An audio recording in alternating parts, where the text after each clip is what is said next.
Good morning, my friends out there. Today is Monday, March 23rd, 2020. I have my assistants with me today. Benny, say hi.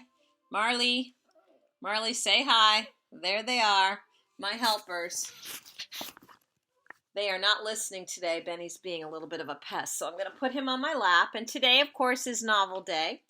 And I want to just talk to my middle school boys and girls for a minute. I hope this week you're just relaxing, maybe reading a book for enjoyment, getting outside, getting some fresh air, because school doesn't start again until March 30th. So stop worrying about trying to get on your Clever, trying to get on your Canvas.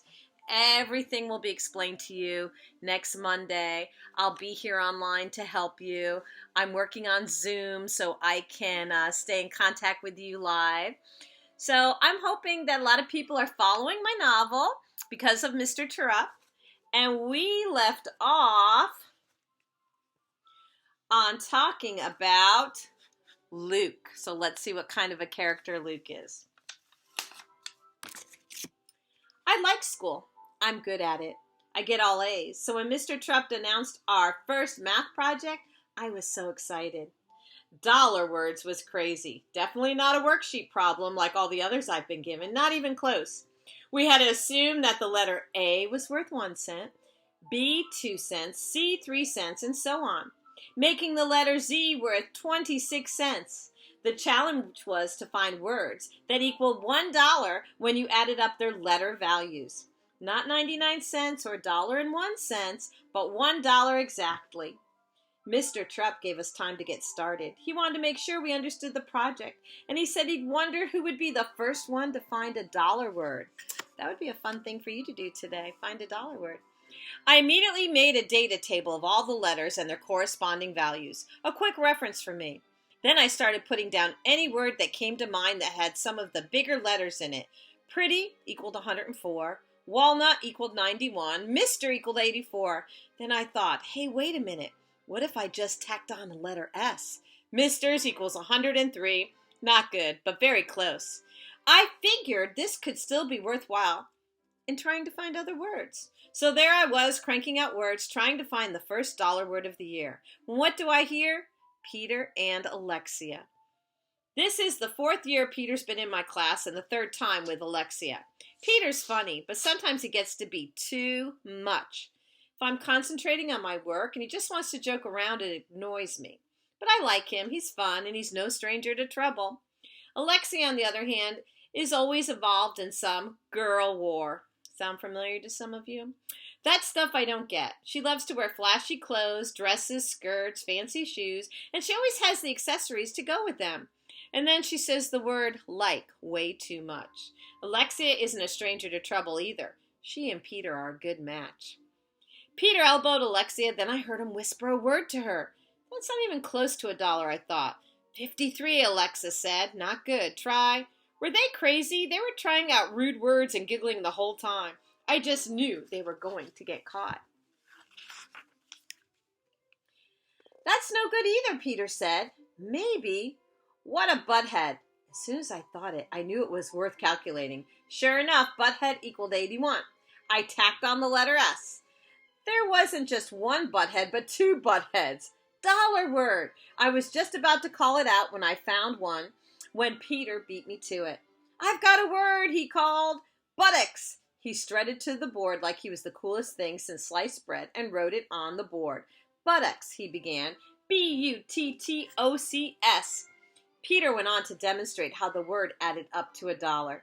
Mr. Terupt didn't interrupt. Just as I was about to, the new girl did. Buttocks is spelled with a K in it, Peter, Jessica said. Peter looked at Mr. Terupt. Sorry, Peter, she's right. Better try again. And maybe you should choose a different type of word than the ones you've been coming up with. Try an appropriate word. Peter slunk back to his seat. No surprise to me, Mr. Terupt knew that Peter was always up to something. I raised my hand. Mr. Terupt, I've got one. I walked up to the board and wrote butthead. That was followed by a chorus of laughs. Butthead, Butthead, adds up to 81 cents. But if you have more than one and you add an S, you get buttheads. And buttheads is $1 word. Just ask Peter and Alexia.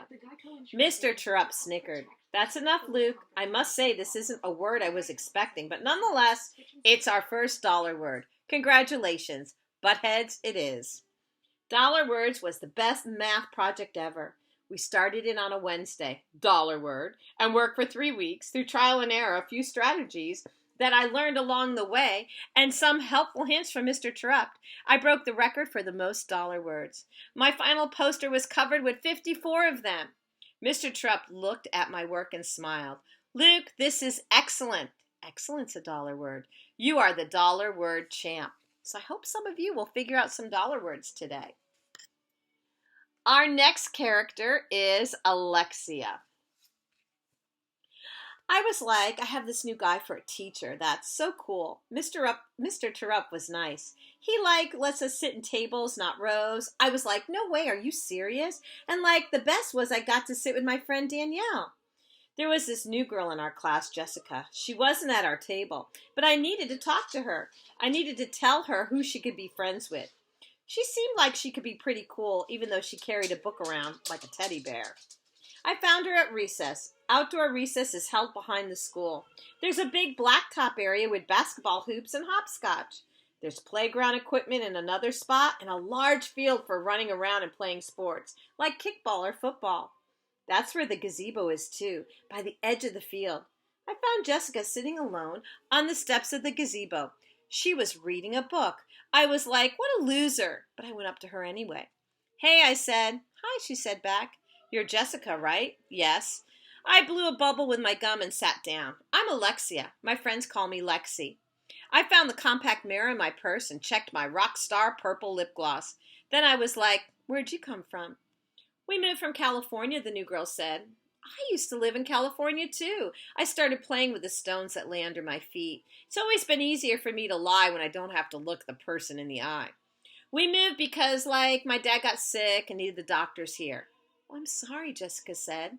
She started playing with the stones now, too. Listen, you're new here, so let me help you out a little. If you want, that is. I snapped my gum. Sure, okay. I stopped playing with the stones and scooted close to her. Want a piece of gum? No, thanks, she said.